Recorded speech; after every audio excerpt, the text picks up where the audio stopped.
My meal must be salt-free. This story is from a dinner party I hosted before the pandemic. I invited 6 folks and shortly after the invites were sent, I received a call from Sally. Sally, not her real name, advised me that she was now on a salt-free diet due to medical reasons. She advised that at home she cooked without any salt and gave me a speech about how wonderful salt-free life was. I was skeptical and advised her that I would personally find it difficult to give up all salt. Was she sure she wasn't just on a low-sodium diet? Sally advised that unless her dish was salt-free she wouldn't be attending. While telling her no was an option, I'm not that person, see my previous malicious compliance. I was pissed off at Sally for years of being difficult at the dinner table and restaurants. Trust me, there was always something wrong with her meal, or its preparation, or the flavor, or the waiter, or, with a smile so large you could hear it through the phone, I assured her that her request for salt-free was 100% going to be accommodated. On the dinner night I prepped the meal. Sally was getting the same thing as everything else with one critical difference. All of her food was prepped in separate containers, baked on separate racks, and seasoned with exactly the same flavors sans salt. Dinner time and my guest arrive. I have all of Sally's food plated on white plates. Everyone else gets gray plates. First round, appetizers. Fried calamari with a lemon jalapeno butter sauce. This dish typically has salt in both the batter and the sauce. As Sally couldn't have that, I battered her calamari in salt-free seasonings and flour. Her condiment looked exactly the same but was made with unsalted butter and no added salt. I place Sally's plate in front of her first and she immediately states she asked for salt-free. I assure her that her dish is salt-free and I made sure to cook hers separate and even use a different colored plate to keep it straight. We all sit to talk and enjoy the squid. Sally takes a bite and makes a face. Mine has no flavor, she exclaims. All of my other guests tell Sally it's divine, delicious, best they've had, etc. I smile at Sally and assure her that her dish was flavored exactly as everyone else. The only difference is that she received absolutely no salt. It's at this point that Sally has a moment of clarity. It's painfully obvious on her face. She realizes she can't complain about the lack of salt as she's already told the table about her salt-free life. She also can't claim it tastes terrible if everyone else is raving about the food. She literally looks like she was about to cry at the table. As my guests enjoy their dinner, Sally is slowly doing the toddler plays with her food munch and pushing her calamari around the plate. After a few moments she reaches for the sauce that I made for everyone else. Sally, be careful, the salt-free sauce is in the white bowl. That one has salt.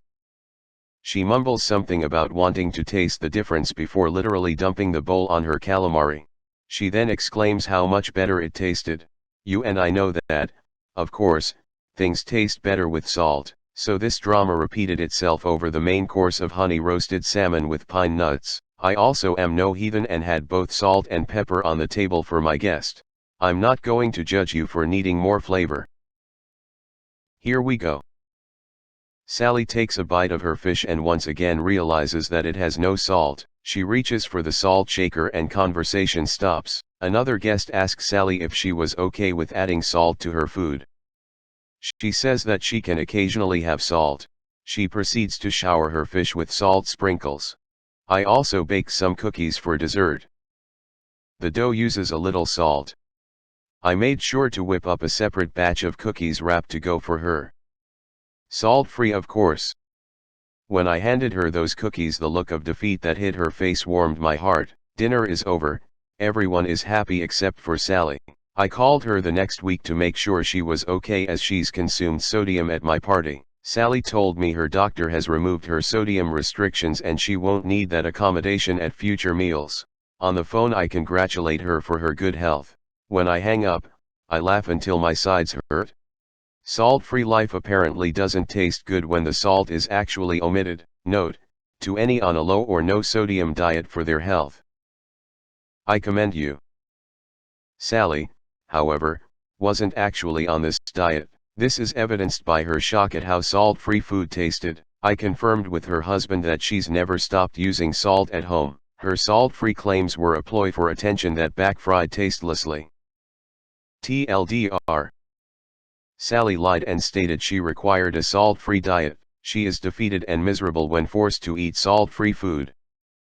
Common question. Why are we friends? Sally is married to one of my best friends.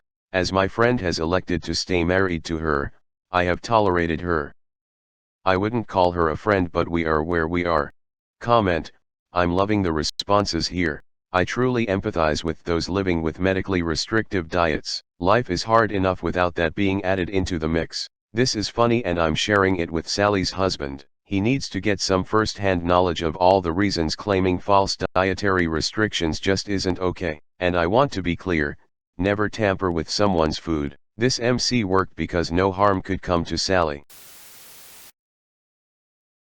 Now to the comments. Damn it. I wanted attention and sympathy, not salt-free food.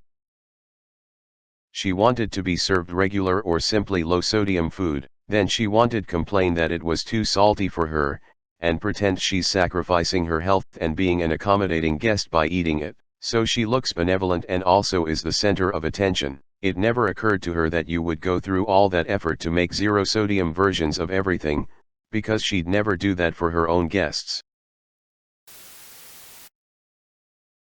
She literally looks like she was about to cry at the table. Should have cried over her plate. No, Sally. Make sure those tears don't make it into your mouth. OP replied. Savage. I love it.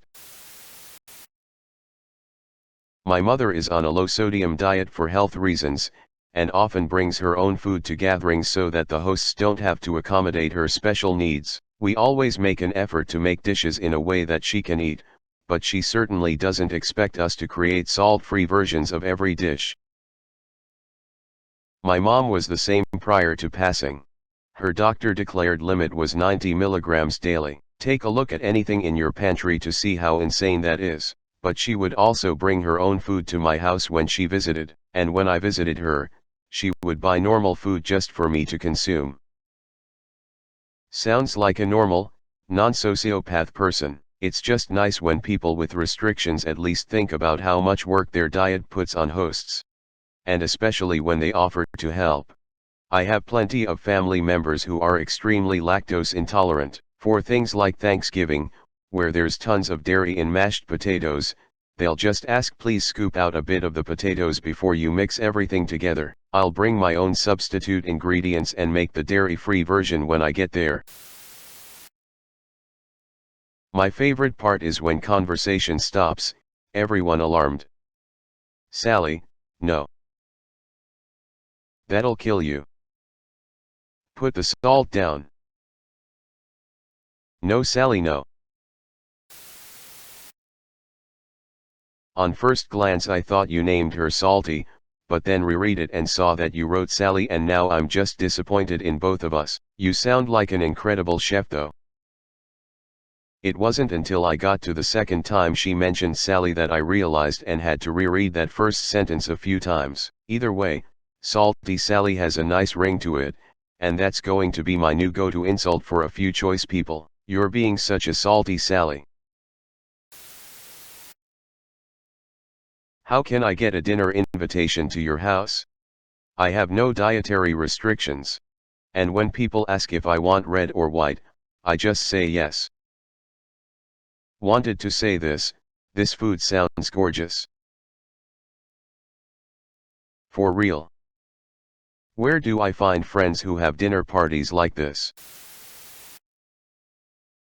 When I handed her those cookies, the look of defeat that hit her face warmed my heart. Dear stranger, I don't know you, but I love you for that. My grandfather got put on a no-sodium diet by his doctor. I visited him about a month in.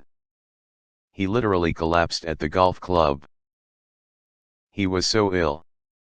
He couldn't understand why he felt like he was dehydrated. He was drinking plenty of water. The doctor said no salt. It couldn't be that. We sat down and had a long talk about salt intake and the body. Then we called up his doctor and got him approved to try low sodium instead. The difference within a matter of hours of eating some salted peanuts was amazing. He went from collapsing and being weak and sick, to mowing his lawn happily. Needless to say, no salt isn't a diet they demand often at all, and for good reason. Salt is literally necessary for your body to function. There is no such thing as a no-salt diet. No added salt, perhaps. That's what I told him in our talk. I was hoping it was a misunderstanding, what with him being elderly, but when we called, sure enough the doctor stressed no salt at all. It blew me away. I took 1 year in nursing school and knew better than that. It was a frightening thing to run into. I'm so glad I visited before the harm became permanent and/or fatal.